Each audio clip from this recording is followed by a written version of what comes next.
Hágase tu voluntad, por John Jairo Bravo para Ven Sígueme con Walter Posada.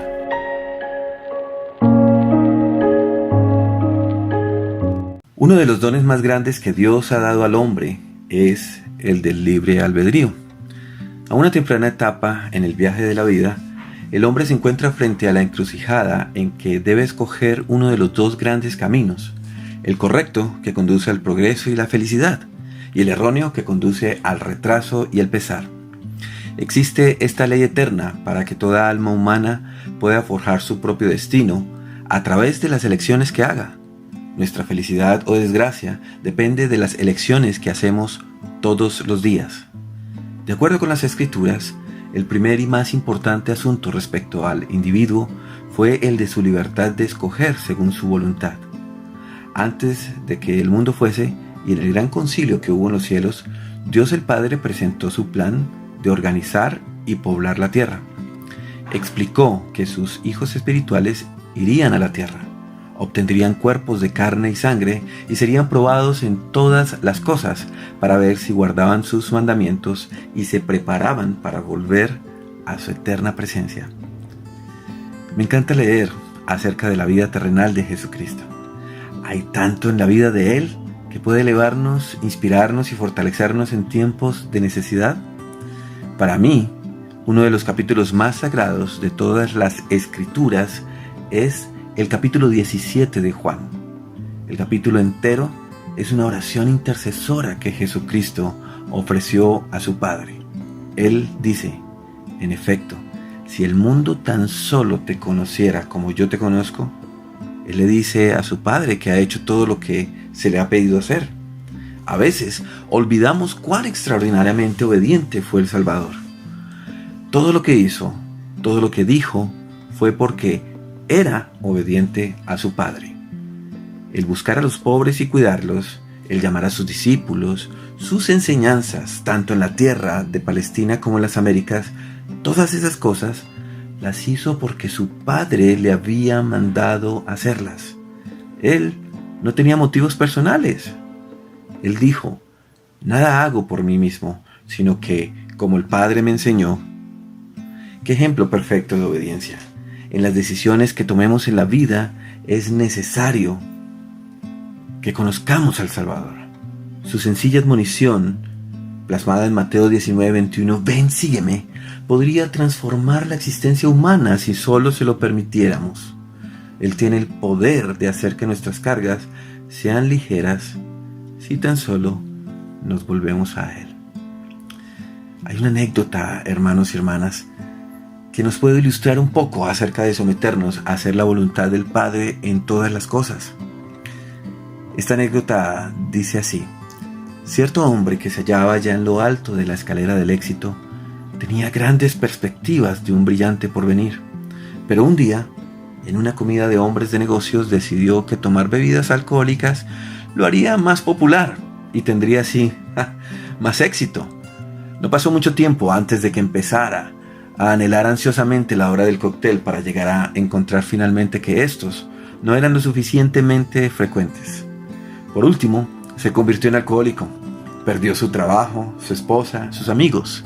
A causa de su mala elección en el momento decisivo, perdió todo lo que en un tiempo se había propuesto lograr con tantas esperanzas y tanta diligencia.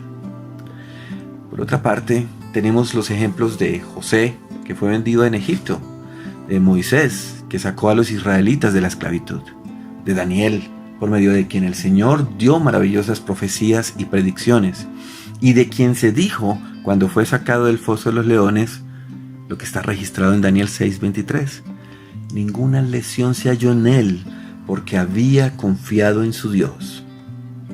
Ellos, junto con muchos otros, tuvieron el valor de decir no a la tentación y escoger lo justo, salvando con ello de la destrucción tanto a su pueblo como a sí mismos. El autocontrol, queridos hermanos y hermanas, es fundamental para ayudarnos a tomar las decisiones debidas. Es más fácil ser arrastrado por la corriente que remar, deslizarse colina abajo que subirla. Satanás trabaja constantemente para arrastrarnos hacia abajo, colocando tentaciones de nuestro camino en la forma de alcohol, tabaco, drogas, pornografía, engaño, deshonestidad, adulación, estando siempre al acecho para atraparnos en nuestras fechorías. La pregunta es, ¿cómo podemos combatir el mal que nos rodea y que predomina en el mundo actual? Satanás, hermanos y hermanas, está tratando más arduamente que nunca de reclamar almas para su dominio. Nosotros debemos y podemos frustrarlo, pero podemos lograr esto solo siguiendo las enseñanzas de Jesucristo y haciendo de nuestra influencia una fuerza activa y positiva. Como líderes, como padres, como maestros, como vecinos, como todas las buenas personas de todas partes que están luchando por la libertad, la paz, el éxito, la felicidad y la vida eterna con nuestro Padre Celestial, debemos embarcarnos activamente, haciendo uso del ejemplo y del precepto, en la lucha en contra de aquellas fuerzas que están amenazándonos y haciendo peligrar nuestro bienestar y el de nuestros hijos. María, la Madre de Jesús, nos enseña de la manera más espiritual posible la forma de alinearnos a la voluntad del Padre cuando recibió la visita del ángel Gabriel después de que él le dijera que ella sería la madre del Hijo de Dios. De acuerdo a lo registrado en el Evangelio de Lucas, capítulo 1, versículo 38, ella contestó: hágase conmigo conforme a tu palabra. ¡Qué gran fe, hermanos! ¡Qué gran fe, hermanas! Su confianza en Dios hizo que su voluntad se sometiera al plan divino del Padre Celestial. Desde joven ya confiaba en la grandeza del plan de salvación. Ella sabía lo que tenía que hacer y obedeció fielmente a su Padre. Sin duda, la rectitud y la fe son fundamentales para mover montañas.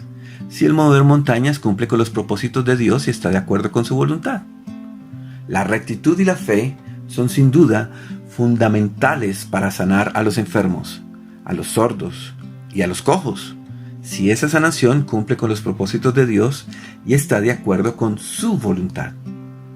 Por lo tanto, incluso aunque tengamos gran fe, muchas montañas no se moverán y no todos los enfermos y los débiles serán sanados.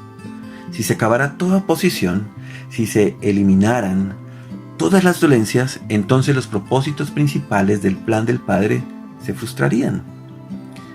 Muchas de las lecciones que hemos de aprender en la vida terrenal se pueden recibir únicamente por medio de lo que experimentemos y a veces padecemos. Y Dios espera y confía en que enfrentemos la adversidad temporal de la mortalidad con su ayuda, a fin de que aprendamos lo que debemos aprender y finalmente seamos lo que debemos llegar a ser en la eternidad. El elder David A. Bednar del Quórum de los 12 Apóstoles nos enseñó: no sé por qué algunas personas aprenden las lecciones de la eternidad a través de las pruebas y el sufrimiento, mientras que otras las aprenden por medio del rescate y de la sanación. No conozco todas las razones, ni todos los propósitos, ni lo sé todo sobre el tiempo del Señor. Al igual que Nefi, ustedes y yo podemos decir que no sabemos el significado de todas las cosas. No obstante, continúa el elder Bednar, hay algunas cosas que sé con absoluta seguridad. Sé que somos hijos e hijas en espíritu de un amoroso Padre Celestial. Sé que el Padre Eterno es el autor del plan de felicidad. Sé que Jesucristo es nuestro Salvador y Redentor. Sé que Jesucristo hizo posible el plan del Padre por medio de su expiación infinita y eterna. Sé que el Señor, que padeció muerte y dolor por nosotros, puede socorrer y fortalecer a los de su pueblo, de acuerdo con las debilidades de ellos. Y sé que una de las más grandes bendiciones de la vida terrenal es no desmayar y permitir que nuestra propia voluntad sea absorbida en la voluntad del Padre. Cierro comillas. Aunque no lo sé todo en cuanto a cómo, cuándo, dónde y por qué se reciben esas bendiciones, Yo testifico, queridos hermanos y hermanas, que efectivamente son reales. Sé que si seguimos adelante en la vida con fe firme en Cristo, tendremos la capacidad para amoldarnos a la voluntad de nuestro Padre Celestial. En el nombre de Jesucristo. Amén. Espera, no te vayas todavía. Recuerda que tenemos muchos contenidos para ti. Elige el que más te gusta, aquí en Ven Sígueme con Walter Posada.